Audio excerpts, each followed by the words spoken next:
Hello and welcome, fellow bookworms and film fans. Welcome to this week's episode of The Contented Narrative.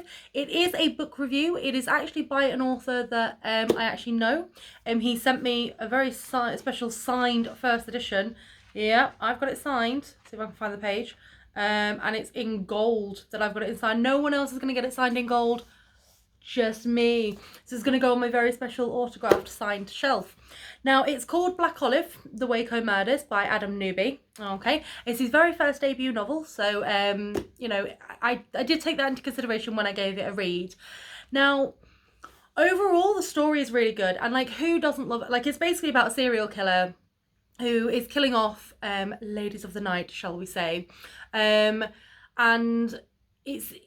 what I love about like books like this is when you actually know who the killer already is. So you've already come across the guy called Sebastian, who's the killer. There's no like secret. There's no kind of being like, oh, guess who, and everything like that. And it works better because of the game of like cat and mouse, because you kind of like when you see them interact with certain other characters within the book, it works out really well. So there's like one scene where like he's going out of a diner and he's saying goodbye to someone and he bumps into the detective that's the lead on his case, and it's just something like that. It's like little things like that where you go, oh, that's good, I quite like that. I must admit it was a little bit in parts. Remember the not American Horror Story, don't know why I said that, American Psycho, when I felt a bit uncomfortable reading certain scenes because it was very graphic. This is also graphic in parts, so it's not like it's not like every other chapter is very graphic, but it is dealing with a serial killer and ladies of the night, basically. So it will be graphic in parts. So just do that, bear that in mind. But the main lass called Black Olive, well, her name is Olivia, but she calls herself Black Olive on the street. What I like about her is she's sort of like very independent. She's very sort of like, this is the cards I've been dealt. Let's just get on with my life. This is how it works. This is what I'm doing.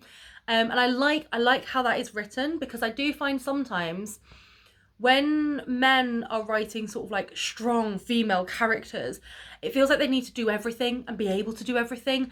And I hate that. I genuinely, yes, okay, if you love how women can do everything, fine. But I despise it because it's not natural. Not every woman is good at everything. There are things that we are not good at. There are times when we have to ask for help. And I do find that sometimes when male writers, especially, are trying to write strong female characters, it's sort of like, she can do all of this, she can do all of that, And this isn't the case with Black Olive. And she's a very good, well-rounded character. So I'm not going to tell you sort of like the climax, okay? I'm not going to tell you how it all sort of like goes down at the end of the book. You'll have to read that to find it out. But it is good. The climax is good, and it's an easy book to read, okay? It's not sort of like it's not trying to be like over complicated with the text that it is. It's very simple with the way that it's written. So it is quite easy to read. I mean, I got this done in a couple of days. Probably would have got it done quicker if it wasn't for work. But I got it done for a couple of days, and it's not too hard going. I probably wouldn't read this to your children. Definitely would recommend reading it to the children. But I do like the way that it sets out the plot. I do like the way that it carries on through the plot. And I do like the way that you kind of are introduced to these characters. Because sometimes in books, especially with serial killers, when you get introduced to a character and you get the character named, and you get, a bit of backstory, that character's going to be okay and someone's going to save them in the nick of time.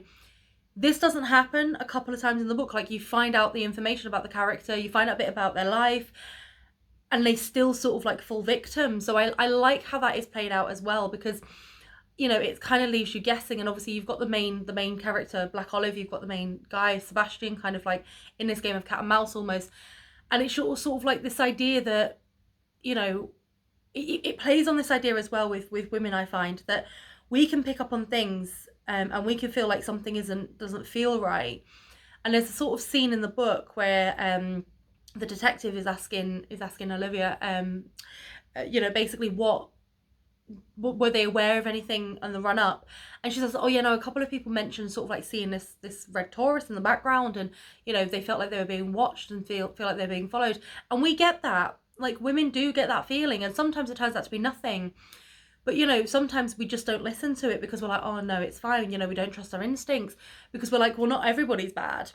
But I do like how it was written. I like how it progressed. For a first novel, it's not bad. For me, I'm going to give it a 2.5 out of 5. Okay? So it's, the reason it doesn't get higher is, as I said, because of the graphic scenes. That just makes me feel uncomfortable. I'm not a prude. I've just never really liked those kind of scenes in books anyway. I don't like just ordinary ones, never mind when it's like hyper sensualized, basically. The plot is good. The characters are good. There are just a few things in it that you know, sometimes just kind of take you out the story, but it's not in a bad way. And I probably recommend, you know, people give this a read, give it a go. As I said, it's a debut book, and I believe Adam Newby has said as well that if you do order a paperback of his book, you get a free bookmark. However, I feel like he's kind of stamping on my territory there, because if you want, remember, I've got bookmarks, contented narrative bookmarks, that I can personalize for yourself. But that's sort of my opinion, of course. If you agree or disagree with anything that I say, please leave it below in the comments. If you do end up buying any books based on my recommendations, or watching any films based on my recommendations, please again leave it below in the comments. Do click subscribe and like so that you're alerted whenever a new video comes out. Thank you for all the continued support that I'm getting from all you guys. And remember to always keep it contento.